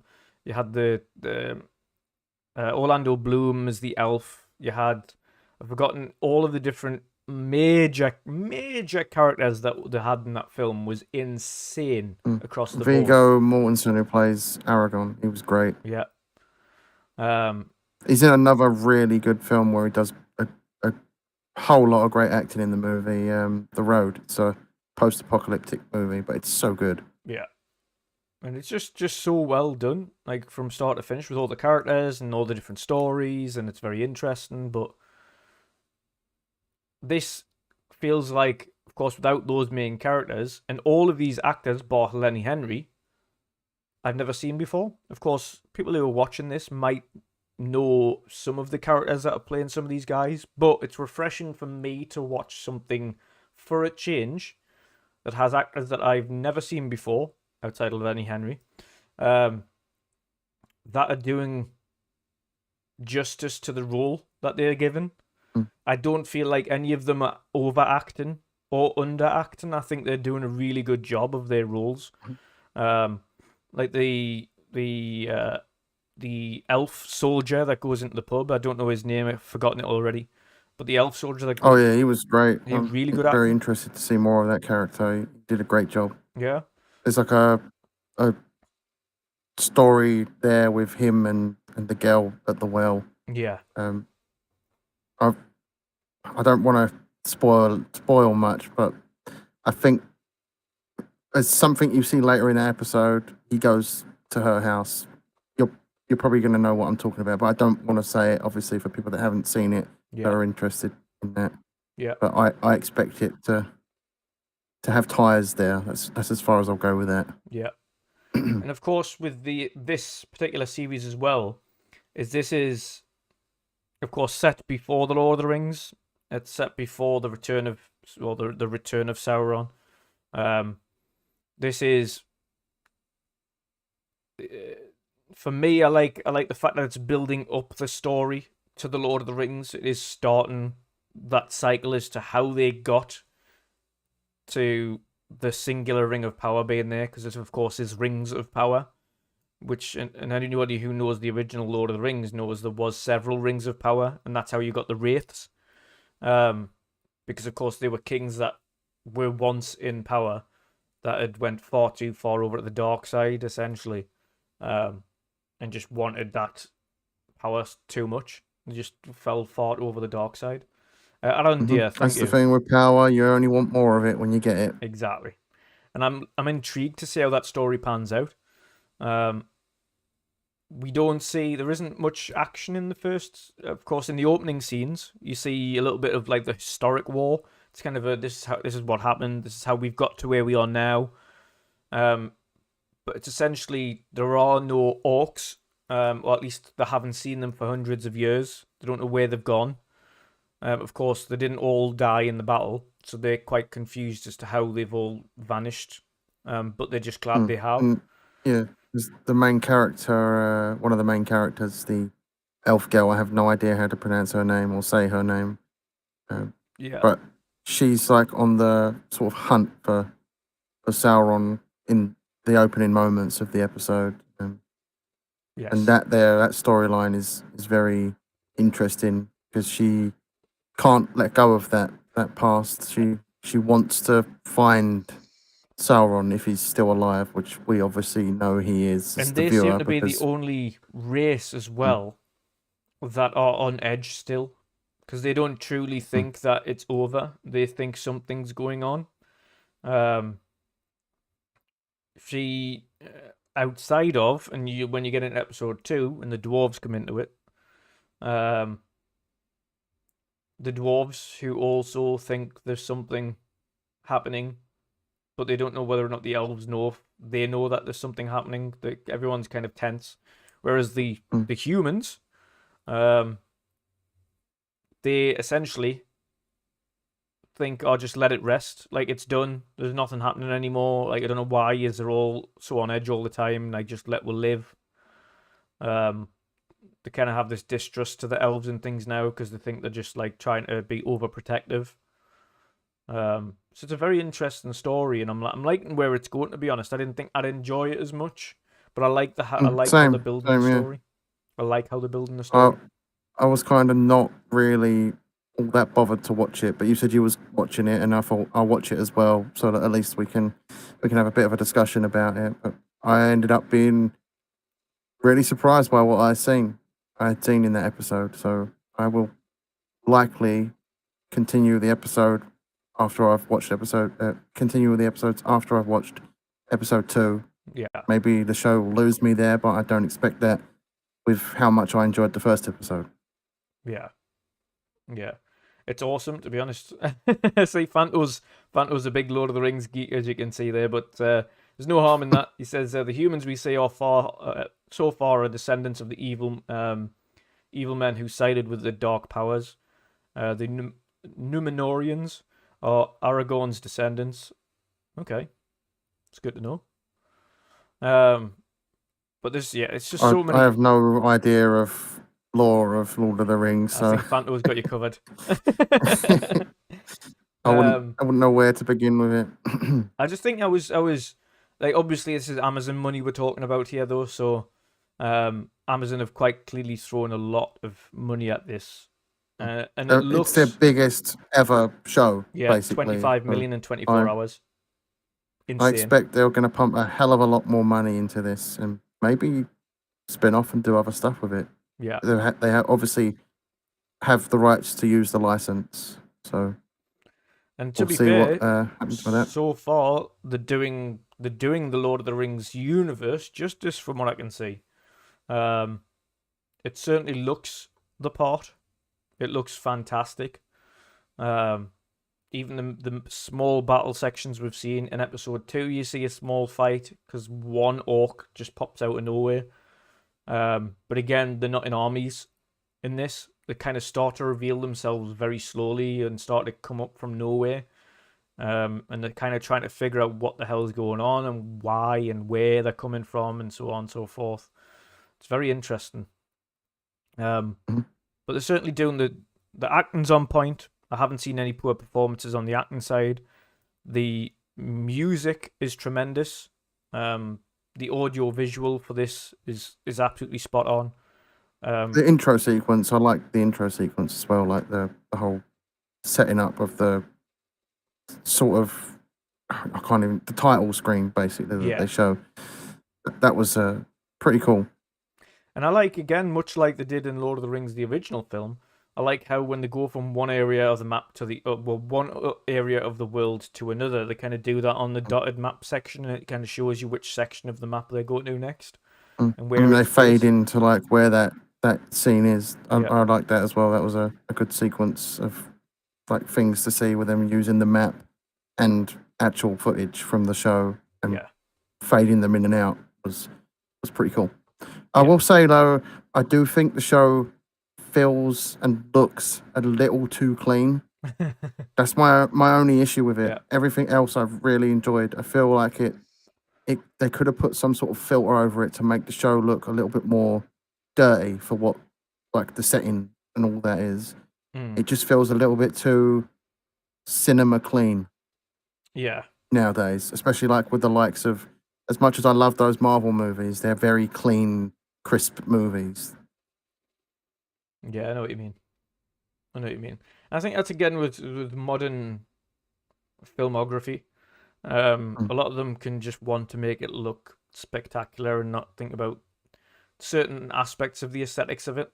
Like, this is Middle Earth, it's meant to look a little bit grim and grimy and things at that time, but I think they want to make it more magical, like essentially like a Harry Potter universe, should we say, as opposed to making it grim and grimy. They want to make it magical. And I think they're kind of going down that route. Yeah, I get that, but I think it couldn't have hurt them to put a little bit of film grain in there. Yeah. That's just me, though.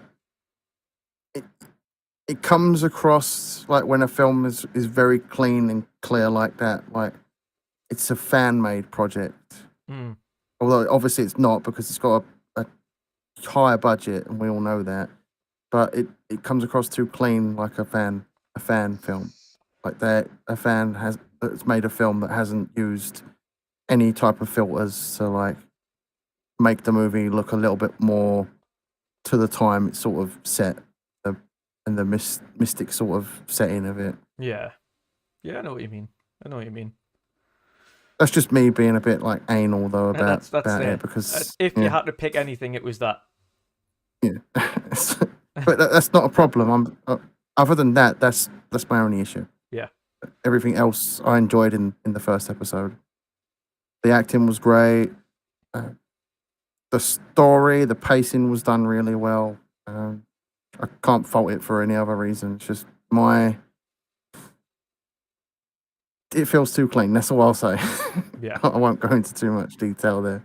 No, that's fine. That's just how I feel about it. But it doesn't stop me from enjoying the show. Yeah. And like I say, I'm pleasantly surprised, because again, after The Hobbit, I didn't hold much hope for it either, because I thought, again, like I said, it lost its mysticism and its magic from the original Lord of the Rings trilogy to The Hobbit. I didn't find The Hobbit had the same thing, whereas this feels like it's getting back on track. This feels like it's both in it though. It's back to its good roots, and I don't know who's creating this. I don't know whether or not it's the original guys who created the original trilogy. Who's the stranger? I'm guessing we'll find out. The stranger to me feels like it's like a Gandalf. It feels like a wizard. That's who the stranger feels like to me. Before he learns how to speak the word of man. Because when you see him get very angry, the world changes around him. And if you have a look at Gandalf in the original one, when he gets angry at the Tooks, and he starts getting very angry, everything changes around him and starts getting very, like, the world essentially changes around his anger. And you're seeing that a little bit in the second section where he's in there and the girl's talking to the stranger. And he's scared by her and he starts getting angry and the world changes around him and the trees start blowing and the winds start blowing. I think he's potentially a wizard. Personally. Or a mage, whatever you want to call him. But yes. Obviously, I don't know about that because I've not seen that episode. But That's I'll be the next watching one, it tonight. don't worry. The intro to the next one. Did the first episode end with a meteor? Yeah, that's the man we're talking about. Thing. That's the man we're talking about. So yeah, that's who I think. Personally, I might be wide of the mark, but it feels like that. It feels like that. I feel like Fanto knows exactly who he is. Have an awesome evening, Pyro. Thanks for stopping in, brother. Have a good one. No, enjoy it. Enjoy it. Next thing we're going to be talking about, of course, you've seen the whole thing. I've seen half of it. The good thing about movies is I don't really care about if I find out certain sections of it beforehand because it only makes me more intrigued. So, of course, I am the stranger. Awesome. Is the film Nope. Brilliant movie. I loved it. Every minute of it. So good. Yes. Now, of course, it starts strange. So the film starts where you see it opens up on a studio with a monkey covered in blood. Yeah, that threw me off. I was like, what's going on here? And a woman dead on the floor. And then cuts into but the you do get film. like, yeah, that's all explained later. Like, yeah, it is. They show more of what happened there later in the movie, but although that's not the important part of it, but it's a part of a specific character. Yeah. Like their history is a child actor basically, and that's sort of like a trauma moment for that character. But leads into another trauma moment straight after that. On the ranch, he's talking to the lead character is talking to his father. They're both horse trainers. Out of absolutely nowhere, loads of debris is shooting down from the sky. Father gets killed. Gets a penny straight through his eyeball into his brain and dies. Out of absolutely nowhere. Yep. Kills the lead character's dad. That's the start, essentially the start of the film. Right there. So you've got the lead character who's a horse trainer, has now inherited everything that his dad once had. They train horses for films and movies and things like that. And of course, the premise of the film is this alien section / organism, whatever it is, of course, it's an alien film essentially. That has come down. Sort of sold to you as a UFO type movie. But what did you make of the film? Have you watched it? Obviously, you haven't watched all of it. What did you make of it? What did you make of the story and the way it went and the acting and the acting was great. sections? I loved the acting. The actor who plays the main character in it, the son of the guy who dies at the beginning of the movie, Daniel Kaluuya. He's been in a lot of great movies. He was in Jordan Peele's first movie, Get Out, and that movie was bloody amazing. Highly recommend people to watch that. He's also an actor in the Marvel Universe. He plays a character in Black Panther movie. He's not showing up in Black Panther 2, though, because I think there was filming conflicts between this movie and the new Black Panther movie. So he's a great actor, and I can see him going big places. He absolutely nailed everything in this movie. Yeah. His emotions. There's some moments there where he's pretty shy towards because they're all set up to shoot this scene on a horse, and he's a bit shy to sort of take charge, I guess, after being basically an assistant to his father. And now he's been pushed to have to deal with everything. He's obviously helped by his sister, who I'm not too sure the name of the actress, but she did an absolutely great job as well. Yeah, and she kind of just turns up when he's doing that audition, doesn't she? Yeah, she's there. She's sort of the bratty sister character. Never shuts up. She's never shuts up, basically. Pushing her career onto the people within that movie industry that are supposed to be filming that scene with the horse. Yeah. But obviously it's a thriller, sort of suspenseful UFO movie. Yeah. And there is some really tense moments in this. You don't actually see the thing for quite some time. It builds up to the point when you first see it and you're like, holy shit, what the hell is that? And then it goes even further because you're sitting there thinking it's a UFO and it's abducting people and dropping off crap back on the planet, like at the beginning when his father unfortunately gets hit with the debris. And then it goes even further than that. It's not actually a UFO. It's some sort of creature, whether it's from space or it's always been on the planet, is sort of left to the viewer. That it's open to the viewer. But it's the way eventually it opens up towards the end of the movie, and it's very jellyfish. The creature's design is very inspired by sea life. And it's pretty creepy, but very weird as well. Yeah. And the way they just pace the entire movie is perfect. Building up, showing you that you're thinking you're watching a UFO movie when it's revealed that it's not even a UFO. Yeah. It's pretty big and surprising, and a big twist as well. So, and not many movies get that right, the twist, and they did with this. It was something that blew my mind. I didn't expect it. Yeah. Well, I'm looking forward to seeing that. Of course, there was, like I say, there's quite a few big actors in this. Of course, we had the guy that got his head caved in on Breaking Bad. His dad, before he dies, he's a pretty big actor. Keith David, he voices the Arbiter in Halo. He voices a character in Saints Row, the original Saints Row, not the new one. He's done a lot of stuff. He's also voices a character in the Mass Effect series. I can't remember his name in that series. Basically the bloke who is the captain of the ship in the first game. Yeah. And then you end up becoming the captain. But yeah, he's a huge actor.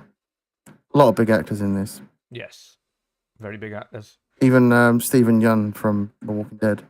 Yeah. Yeah. Where did we watch it? Well, I watched it. I am watching it on a lovely place across the seas that I've used a ship to get to with a flag on. But was it yourself? Did you see the same for you as well, General? Or yeah, did you sail the seas for this one? No comment. I think you can actually watch this through streaming services, but you have to pay like 20 quid to watch it or rent it, I think it is. I'll soon let you know. Yeah, Captain Jack Sparrow is my name. Don't wear it out. There's certain films where I will Captain Jack Sparrow it. and there's certain ones where I will not. Um, But yeah, I can't seem to find if it's on Amazon.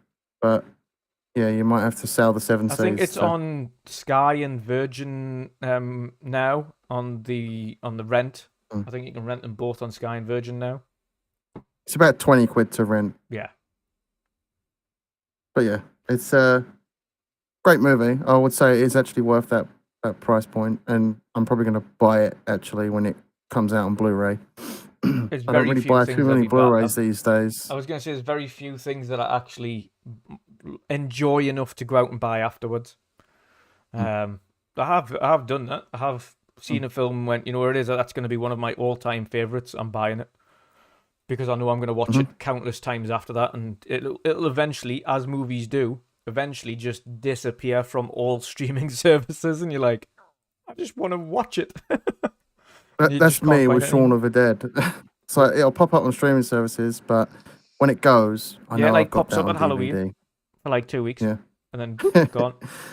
I know that I can pull out my DVD of Shaun of the Dead and go, I want to watch that tonight. I'm going to watch it.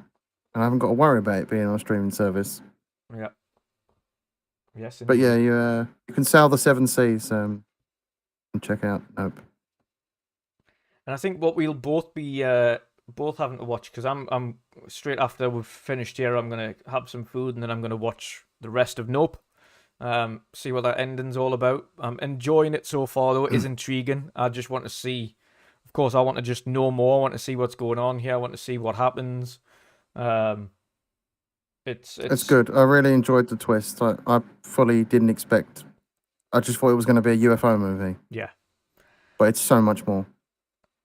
I'm looking forward to it. I'm looking forward to the rest of it anyway. Definitely. I'm about 40 minutes in, and it's a 2-hour film, so just about that halfway mark. So I'm looking forward to seeing what else happens. I need to watch Jordan Peele's other movie. I think it's called Us. Yeah, I've seen Us. Us is brilliant. I love Us. I've seen Get Out, and I absolutely loved that movie. I've seen it a few times. I preferred Us to Get Out. Although Get Out was a bit 100% will watch it. But Us was brilliant. Us was so strange because, of course, in Us, there is literally carbon copies of them that are evil as fuck. And just want to kill them. Like sort of doppelgangers, basically. Evil doppelgangers. Doppelgangers, I just want to kill them. And it's confusing as shit because they're just, like, really weird. Honestly, like, Jordan Peele is a comedian. Like, he's from the Keanu Peele show. Never expected him to do movies like this. Never. And he's blown my mind with it. I could see him going on all the time. doing like, some their big sketches stuff. are so funny, Keanu Peele. I love it. I'll occasionally just watch the clips on YouTube. Have you seen the racist zombie sketch? I don't remember it, but I've seen a lot of the like clips on YouTube and all that. So essentially, in the racist zombie sketch, it's like it's like Walking Dead, and it's Keanu Peele running through the streets of like this suburban area, and the zombies back off from them, and they're like, "What the? Did you see that?" And they're just like, "No, it's like can't be real." So they go like they walk towards them, and they're like the zombies in a car, and they lock the door, and they're like, "You mother." I'll have to watch that. I do like the Keanu Peele show. It's hilarious. Like I said, if I'm like having a bad day or something, I usually just go through all that those funny type videos, and I end up going through Keanu Peele quite often, just watching some of their funny clips. It's only like 2-3 minutes long. They're really easy to watch. It's like they're just really good at it. Really good at it. It's like a comedy sketch show. So all about like little short. Funny moments and stuff. Yeah, brilliant. Yeah. I can see Jordan Peele going far though. I wouldn't be surprised if Marvel end up grabbing him for a Marvel movie, and they could do something really unique and something stand out in the Marvel universe. One film that we're going to watch. That's if he wants to. That is. We're going to both watch to do our little review on next week. Is Bullet Train. Yeah, I need to watch that. Yeah, we both need to watch that. It's on my list as well. I've been looking forward to that one. Got Brad Pitt in it. Yeah. Since I started I watched the trailer for it a few months ago. Trailer it popped up. Awesome. I was probably watching a podcast or something, and you know when you go to skip it, and then you're like, okay, no, I'm not going to skip this one. Yeah. So I watched it and I was like, this looks really good. And I immediately forwarded the trailer to my dad and a few friends. Yeah. Yeah, I seen it. It was the first time I saw the trailer for it was when I was over in the Netherlands. Watched the new Top Gun with Patton things in Mm. the cinema. Patton Irwin in that. When we went to see Top Gun, and the trailer for Bullet Train came on in the cinema, and that looked absolutely awesome. I was like, yeah, this looks good. It looks a good mixture of like the right amount of comedy with loads of action, but of course it just looks awesome. So we'll both watch that this week, and of course we'll review that next week. But yes, Next week is going to be a very interesting week because I think, is it D23? yeah, Is this week? Looking forward to that. I've heard some very big rumors. I mean, take this with a is it pinch of Thursday? salt. Is it Thursday? I think it starts Friday. It's Friday, Saturday, and Sunday. Yeah. No, It's a 3-day event. when have they got the Marvel Disney The Game Showcase? I think that's technically classed as part of D23, Yeah. but that is on the Friday. Right. But yeah, I've take it with a grain of salt. But apparently, Denzel Washington is being nailed down for a Marvel role, Ooh. and Giancarlo Esposito as well. They've both been apparently nailed down for a big Marvel role. Grain of salt, though, Big might grain. not be true. Pile of salt. There's also rumors that they've finally nailed down Keanu Reeves for a Marvel role as well, because they've been meeting with him for pretty much every Marvel movie, and there's nothing that's come along yet that he's been interested in. And I'm expecting probably Ghost Rider, Yeah. because he's a big motorcycle fan. He's got his own motorcycle company. That's what I want him to play, and that's what I see him wanting to play. And do we potentially see more about Free Guy 2 or Deadpool 3? Possibly. Deadpool 3 is in the works because they did bring in Ryan Reynolds' production company. Disney have even let them just get on with it. They've said, no, it can be Yeah. your rated R. We're not going to mess around. We're just going to let you get on. Because Disney It's now, gonna be thankfully, on interesting, their yeah. Disney Plus service, have Mhm. adult section. Yep, Adult- Star. Yes. That's where it'll go. It'll go into Star. But I'm glad that Disney ain't gonna mess with that, but they do need to sit down and be a lot more open with doing But R-rated Marvel I movies. was going to say, and here's a little inkling as to where Deadpool is heading. In Disneyland Paris, Avenger Campus is now open. And in Avenger Campus, during some of the trailers and the logos and things that show off, Deadpool's logo is in Avengers Campus. It'll show up in the next Avengers movie because they are building to Secret Wars, and you can't do Secret Wars and not put Deadpool in it because he's a part of that. So just expect him to not swear, or he will swear, but they'll just drop the audio from his swears. He'll do a typical Deadpool thing where he says like "mother fudger" and say stupid random things. He'll make sure he can get his swear words in without swearing. You know how He'll Deadpool turn to is. the camera or something, and he'll say, "I can't say that here. This isn't my movie." Yeah. Something along those lines. Yeah. But yeah, I'm looking forward to all those Disney announcements, Star Wars stuff, Marvel stuff. It's going to be an interesting week.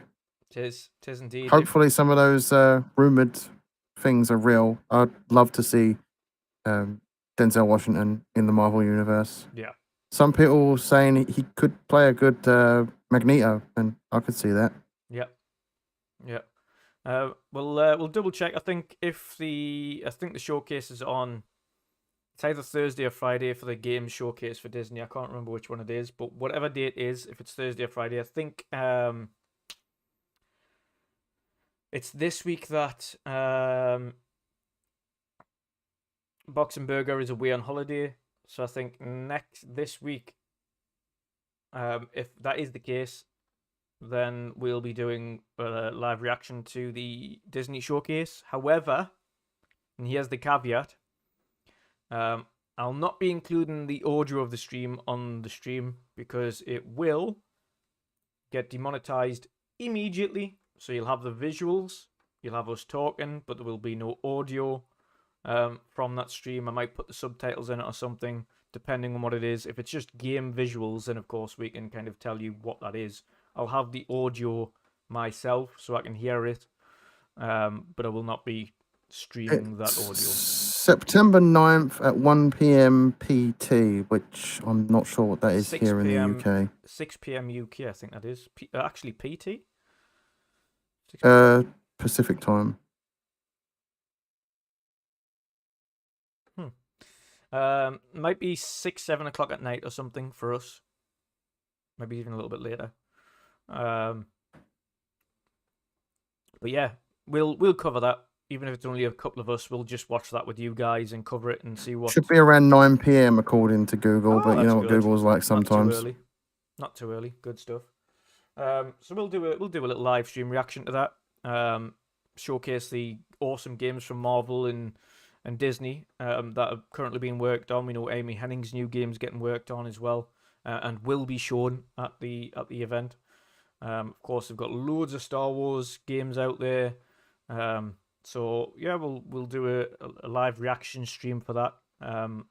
I'd imagine Marvel probably want to expand their cinematic universe into games. They did it with TV series.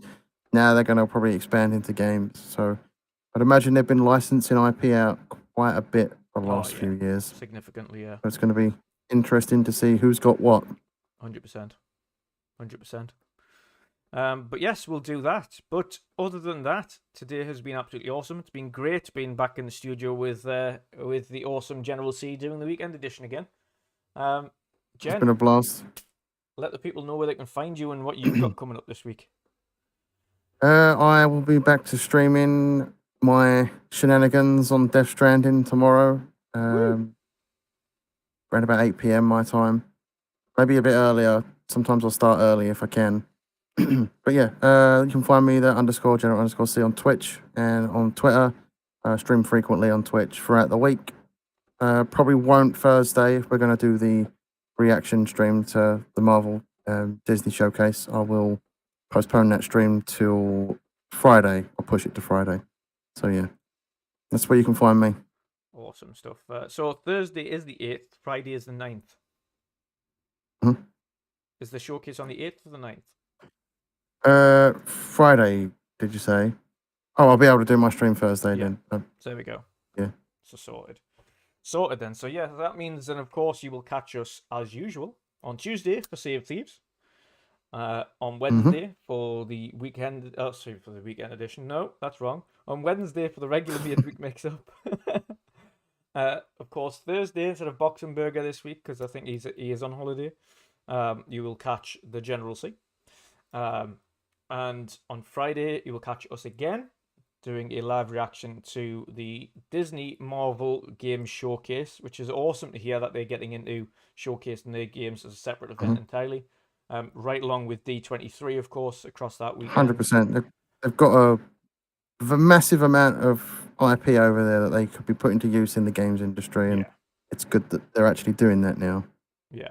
So I'm looking forward to that. But not only am I looking forward to that, because it's D23 weekend, of course, that means Sunday is going to be Bullet Train review and pretty much covering what we've seen from D23, the announcements, the things like that. It's going to be good. It's going to be good stuff. Of course, there's going to be a load of stuff in there. D23 isn't just about films and IPs. It's about theme parks. It's about holiday stuff. It's everything. It's pretty much everything Disney and Marvel, Star Wars. So everything they own. Exciting time to be a Disney fan or a Marvel fan or a Star Wars fan. Yeah.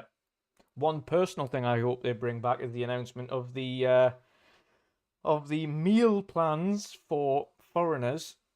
So anybody outside of the US, instead of giving us $900 for a full family for the entirety of your stay, which is nothing. It sounds like a lot of money, but it isn't.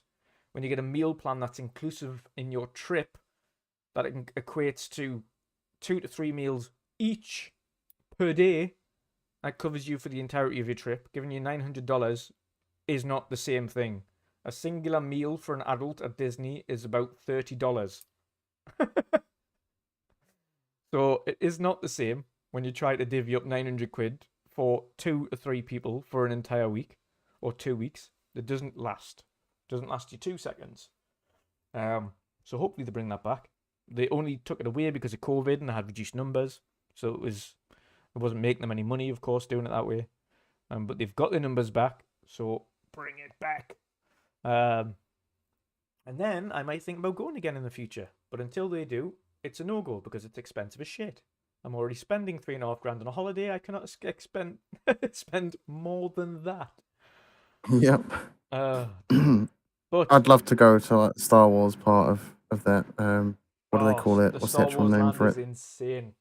The level of detail they've got in that place is I'd love to do phenomenal. that. Build like, oh, there they are. There they are. Oh, it took them long enough. Star Wars brought them out this time. Bless them. Well, thanks for coming in, porn bots, right at the very end there. But yeah, thank you everybody who joined us today. Hope you enjoyed the show. I'm going to ditch out and get some food and watch the rest of Nope. Mm-hmm. General Free's going to go and chill now. Yep, also, I'm going to probably watch the episode of Rings of Power. Yes. That's my plan. Yeah, second episode. Catch up with it. Awesome stuff. And of course, next Friday, we'll have another episode of Rings of Power. So we'll catch up with that before the next weekend and discuss what we've seen up to that date. But yes, it's been absolutely awesome. Glad to be back again. Glad to be streaming again. Of course, we'll see you all again on Tuesday for Steve Tuesdays and Wednesday for the main podcast. But until then, guys, enjoy the rest of your weekend. Have an awesome one. Enjoy your gaming and see you all again later. Goodbye now.